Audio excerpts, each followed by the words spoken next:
तो हेलो मेरे प्यारे दोस्तों, एक बार फिर से स्वागत है आपका अपने यूट्यूब चैनल वर्क्स वंडर्स में।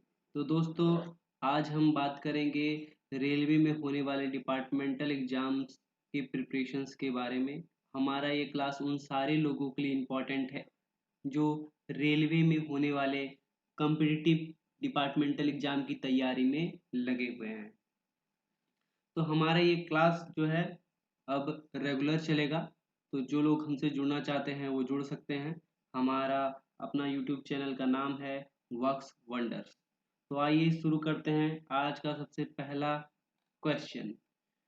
तो दोस्तों, सबसे पहला क्वेश्चन है, when is the review of service in case of railway employee is to be done.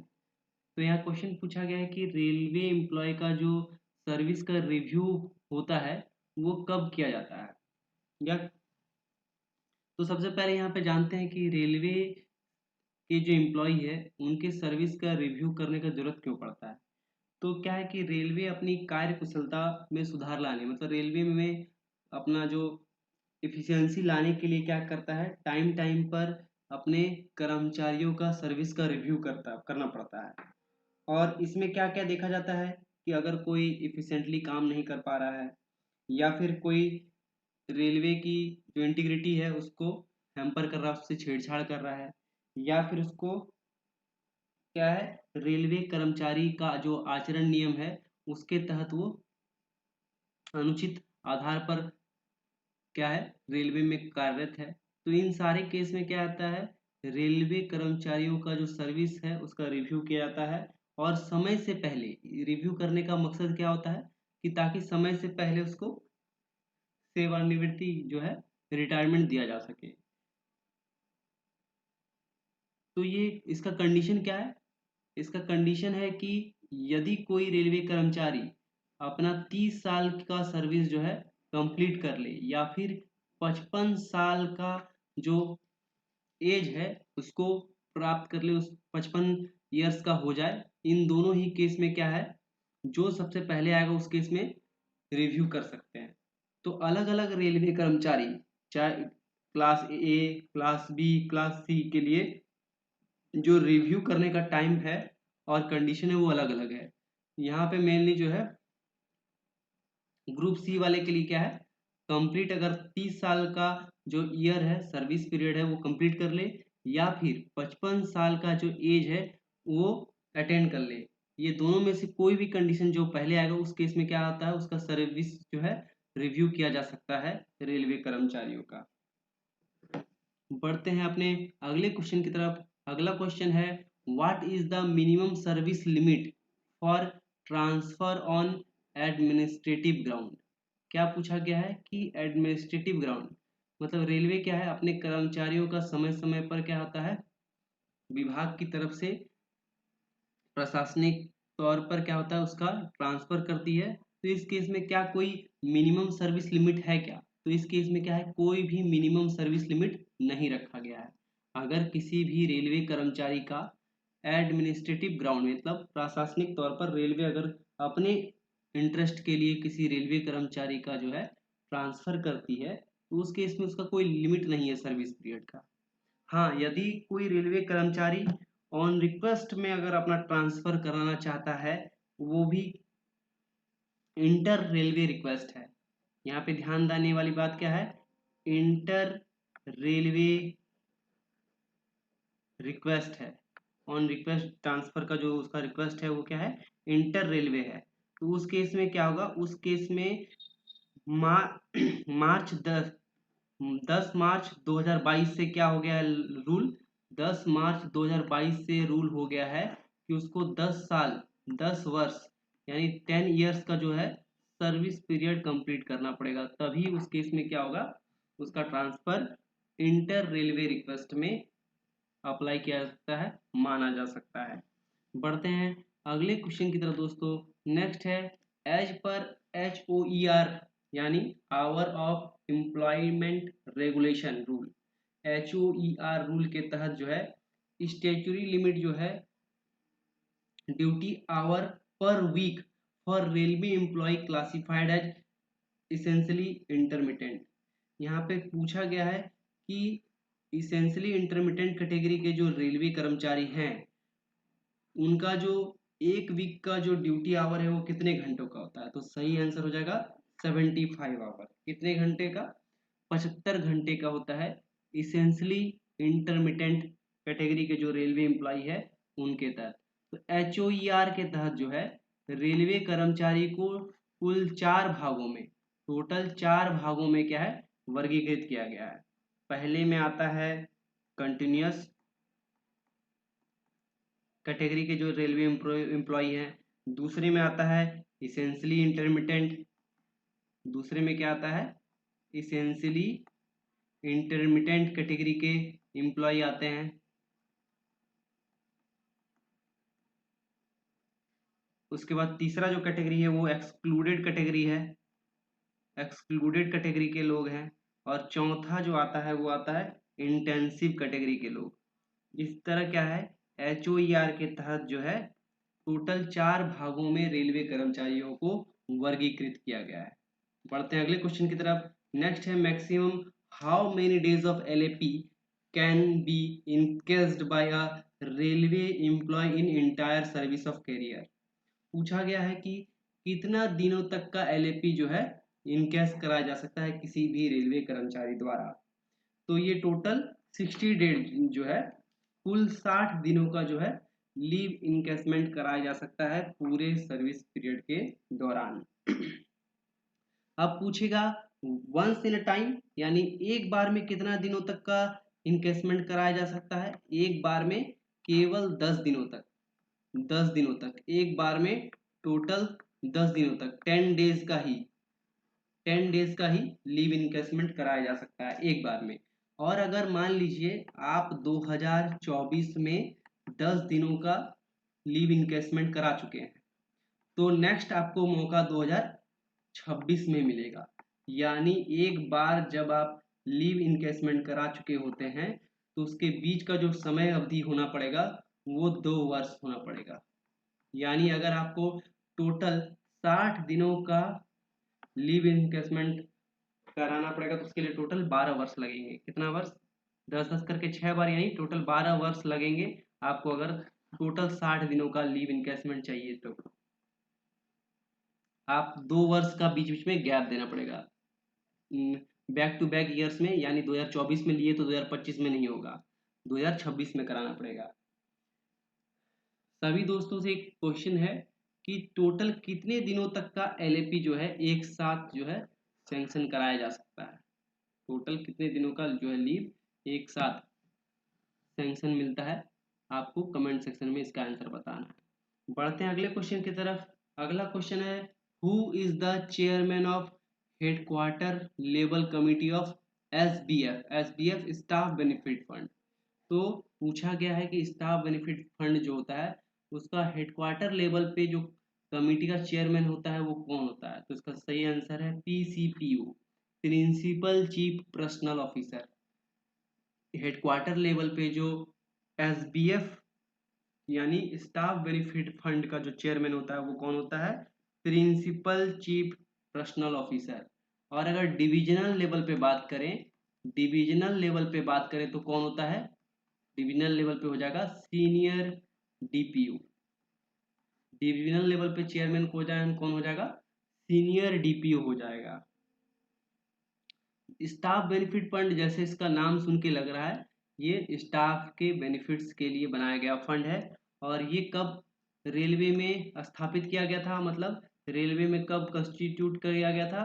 तो 1931 में रेलवे में ये 1931 में आया। स्टाफ बेनिफिट फंड जो है रेलवे में 1931 में लागू किया गया था। और इसमें मेनली क्या किया जाता है? रेलवे के जो एम्प्लॉय और उसके चिल्ड्रन होते हैं उनके एजुकेशन में, उनके स्पोर्ट्स में, स्काउट में, इन सब में क्या होता है स्टाफ बेनिफिट फंड से पैसा जाता है। फिर क्या हुआ किसी भी रेलवे कर्मचारी जिनका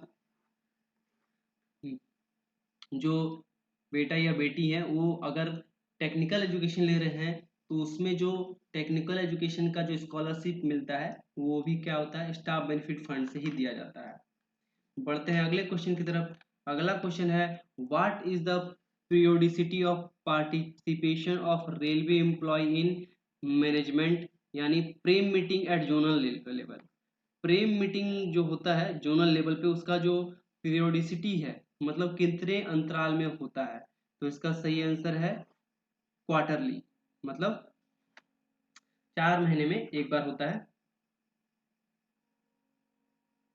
सॉरी 3 महीने में एक बार होता है। कितना? 3 महीने में, यानी साल में 4 बार, साल में 4 बार होता है। प्रेम का मीटिंग जो होता है वो साल में 4 बार होता है। बढ़ते हैं अगले क्वेश्चन की तरफ। अंडर HOER यानी hour of employment regulation rule, which category of employee will not have roster hour. तो एक्सक्लूडेड कैटेगरी के जो एम्प्लॉय हैं उनका जो है रोस्टर आवर नहीं होता। इनका एक्सक्लूडेड कैटेगरी के जो एम्प्लॉय होते हैं उनका कोई रोस्टर आवर नहीं होता है। बढ़ते हैं अगले क्वेश्चन की तरफ। नेक्स्ट है, name of the forum with in Indian railway for resolving the dispute and differences arising between the administration and staff. यहाँ पे ध्यान देने वाली बात है, विद इन इंडियन रेलवे बोला है। मतलब कहने का, क्वेश्चन का कहने का मतलब है कि अगर किसी रेलवे कर्मचारी और एडमिनिस्ट्रेशन के बीच मतभेद हो जाता है, तो उस केस में उसके डिस्प्यूट को विद इन रेलवे में कौन सॉल्व करता है? वो करता है PREM, participation of railway employ in management. PREM के अंडर क्या होता है? उनका डिस्प्यूट को सॉल्व किया जाता है।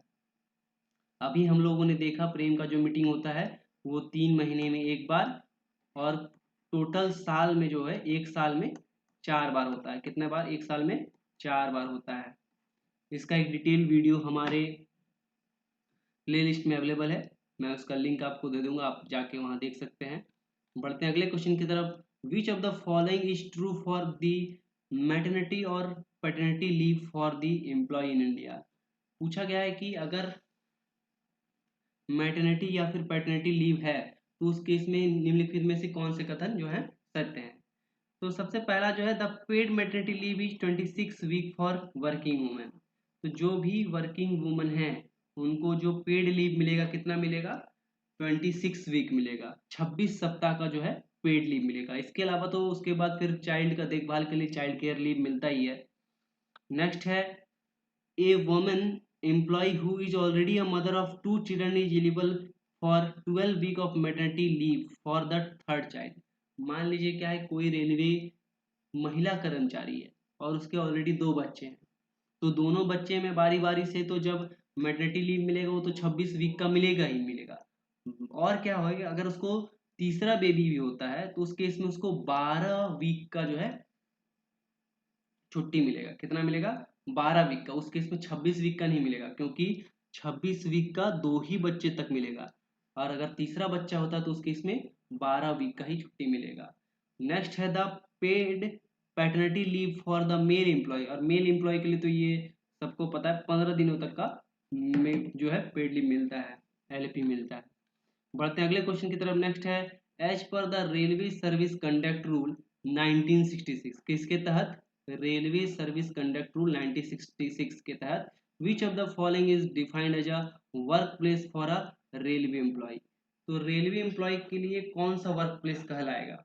तो इन सब में सारे, चाहे वो हॉस्पिटल हो या फिर नर्सिंग होम हो, चाहे वो वैसा प्लेस हो जहाँ पे वो, या हाउस हो जहाँ पे वो कार्यरत हो, जहाँ पे उनको पैसा दिया जाता है, चाहे वो स्पोर्ट्स इंस्टीट्यूट हो, चाहे स्टेडियम हो, स्पोर्ट्स कॉम्प्लेक्स हो, चाहे वो कोई अदर कंपटीशन या एक्टिविटी से रिलेटेड उनका कोई वर्क हो, तो उन सारे जगह को वर्क प्लेस माना जाएगा as per railway service conduct rule 1966।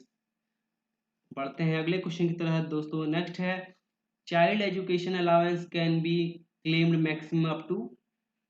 तो वो 2 बच्चे तक चाइल्ड एजुकेशन अलाउंस कितने बच्चों तक मिलेगा? मैक्सिमम 2 बच्चे तक दिया जाएगा। बढ़ते हैं अगले क्वेश्चन की तरफ दोस्तों। नेक्स्ट है, during which of the following punishment an employee can not be promoted. कौन से पनिशमेंट के बाद एम्प्लॉय को प्रमोट नहीं किया जा सकता? अगर किसी पनिशमेंट के दौरान एम्प्लॉय को क्या कहता है, with holding of increment, increment को बंद कर दिया जाता है। किसी खास समय अवधि के लिए इंक्रीमेंट को बंद कर दिया जाता है विथ परमानेंट इफेक्ट, अस्थायी तौर पर, तो उस केस में क्या है, उसका प्रमोशन रुक जाएगा। अगर किसी कर्मचारी का जो है किसी खास अवधि तक क्या है, इंक्रीमेंट रोक दिया जाता है। हाँ, फिर बाद में अगर जब उसका इंक्रीमेंट फिर से लागू हो जाएगा तो उस केस में उसको प्रमोशन मिलेगा, पर जब तक इंक्रीमेंट बंद रहेगा, इंक्रीमेंट को रोका जाएगा, तब तक उसको प्रमोशन नहीं दिया जा सकता है। बढ़ते हैं अगले क्वेश्चन की तरफ दोस्तों। नेक्स्ट है, to what extent commutation of pension is allowed into a lump sum payment as a retirement benefit to a railway employee. तो कितना परसेंट मिलता है पेंशन का लमसम अमाउंट किसी भी रेलवे एम्प्लॉय को, तो 40% जो है बेनिफिट मिलता है किसी भी रिटायरमेंट रेलवे एम्प्लॉय को जो है। लमसम कितना होता है, 40% ऑफ अमाउंट। बढ़ते हैं अगले क्वेश्चन की तरफ दोस्तों। अगला क्वेश्चन है, as per railway servant DA rule 1968, railway servant जो रूल है 1968, disciplinary and action rule, DA rule मतलब disciplinary and action rule, a railway servant shall be deemed to have been placed under suspension by an order of the competent authority under which of the following condition। तो किस परिस्थिति में उसे under suspension समझा जाएगा? अगर कोई railway कर्मचारी, चाहे उस पर कोई क्रिमिनल चार्ज लगा हो या ना लगा हो, दोनों ही स्थिति में अगर उसे 48 घंटे से ज्यादा के समय तक क्या है, कस्टडी में रखा जाता है, पुलिस कस्टडी में डिटेन किया जा सकता है, रखा जाता है, तो उस केस में उसे अपने आप ही क्या समझा जाएगा, सस्पेंशन में समझा जाएगा। यहाँ पे ध्यान देने वाली बात है, चाहे उस पर क्रिमिनल चार्ज लगा हो या ना लगा हो, किसी भी परिस्थिति में अगर उसे 48 घंटे से ज्यादा की समय अवधि तक रखा जाता है, तो उस केस में क्या होगा, उस केस में उसे सस्पेंशन में माना जाएगा। बढ़ते हैं अगले क्वेश्चन की तरफ। Under which of the following rule of railway service conduct rule 1966 submission of returns of asset and liabilities of movable and immovable properties mention.